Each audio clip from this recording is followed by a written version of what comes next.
I really enjoy I really enjoy these text messages that ask me for advice on how to get a girl or a woman, because the guy feels like she might be potential wifey and stuff like that. Like, Dineo, help me keep the conversation going. What should I say? What shouldn't I say? And stuff like that. I enjoy it. I mean, they used to call me Dr. Phyllis.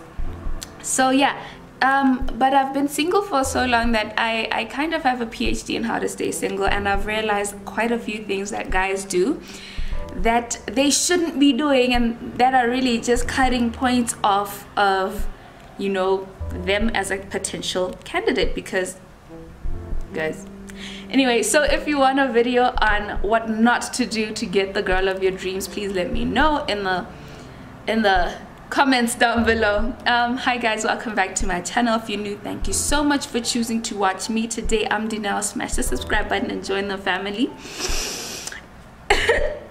Wow, and hit the notification bell so you know when I've posted a new video. Anyway, today's video is so close to my heart. It's not about that, but yeah, it's so close to my heart because I've noticed something about myself, and I wanted to share it with you because I'm sure that other people are like this, and it's important that right now we nip it in the bud before it becomes something bad. So I was having a conversation with my friend the other day, a very heated conversation with my friend, and they ended up telling me that, you know what, here's the thing, Dineo, I feel like you don't make me feel heard. And the first thing that, you know me, I don't run, I fight. The first thing that went into my mind, because the devil, you know, he brought out this folder of things that I had forgiven in the past. And when that friend told me that you don't make me feel heard, I was like, how dare you feel entitled to me making you feel heard when you da da da da da da da da. And I was like typing, and then a voice came into my mind and I was like, stop it, shut up, just listen and, like, you know, relax. And I deleted all I was writing, trying to control my emotions. I was angry, but then I took a step back and I started to listen, and I realized that a lot of us are very quick to not listen to other people when we feel like they're sort of telling us the ways in which we're not perfect, I guess. And I've realized that, you know, when you think that you are Mrs. Right or Mr. Right and you're constantly right, you will never find a person who's right for you, because you'll never be wrong. You feel like you're never wrong in your mind. So yeah, listening is really important. Anyway, so I realized also that apart from the fact that making sure another person is heard is very important, because, like, you open up, the person opens up, the person's able to be vulnerable and share their feelings.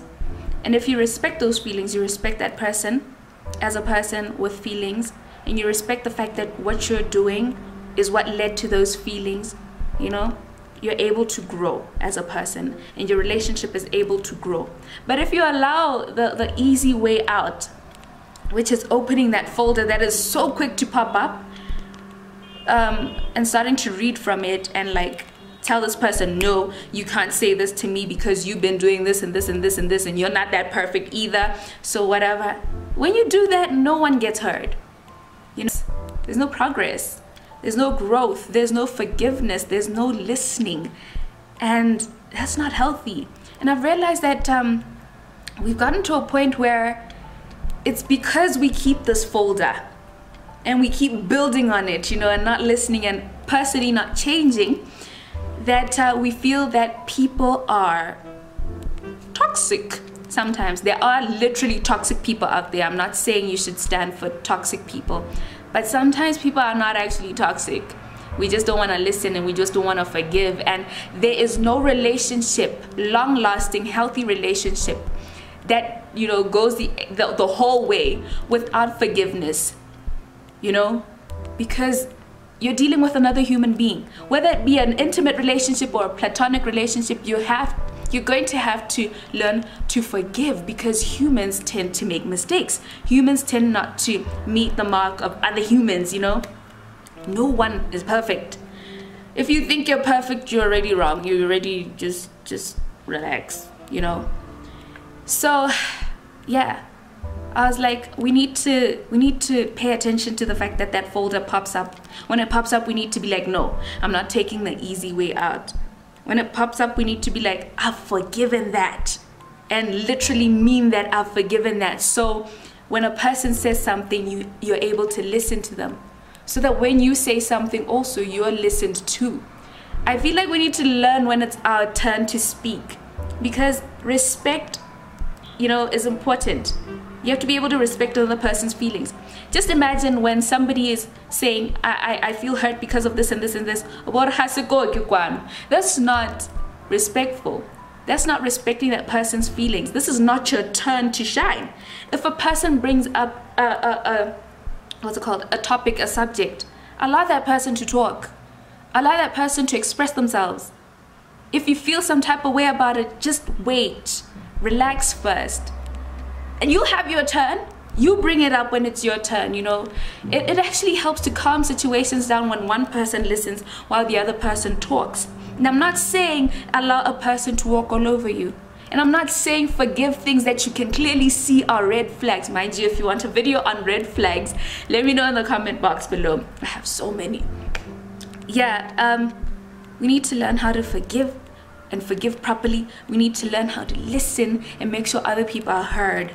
Because I've noticed that the reason why we cannot forgive, or we think we've forgiven, but then this folder comes out and we're just there like, you this and this and this and this, and we focus on this folder, and it creates cracks in relationships where they could have been avoided, is because of pride. The folder then starts to tell you that, hey, you deserve better than this guy. There's 7 billion guys out there. There's 7 billion girls out there.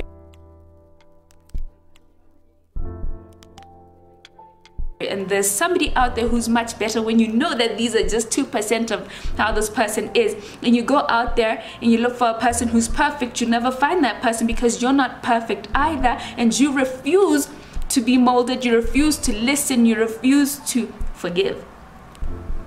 You know, we need to forgive like Jesus. Just imagine if Jesus was out here, he died for our sins, and then he's like, oh no, you guys, let me open the folder, you're doing this again, and you're toxic to me, I'm cutting you off. That wouldn't be fun, now would it? So we should forgive like Jesus, clean slate. Clean slate, not only because another person deserves it, but because it's healthy to forgive. Because when you become bitter, next thing you're growing a mustache as a woman, next thing you're going bald as a man, because you're all bitter and you're keeping these folders that don't need to even exist. You know, if you want a long-lasting, healthy relationship that's full of respect and growth, you're going to have to forgive, and forgive fully. You're going to have to learn to shut up. There's so much maturity in shutting up. And there's also so much maturity in listening. Did I say listen? So it's listen, forgive, make sure another person feels heard, and also express yourself. Know when your turn is. You know, don't be quiet and take it like silently laying down, you know. Don't bottle things up, it's not healthy. But anyway, be kind, be amazing, be the best version of yourself. I don't know if I said everything.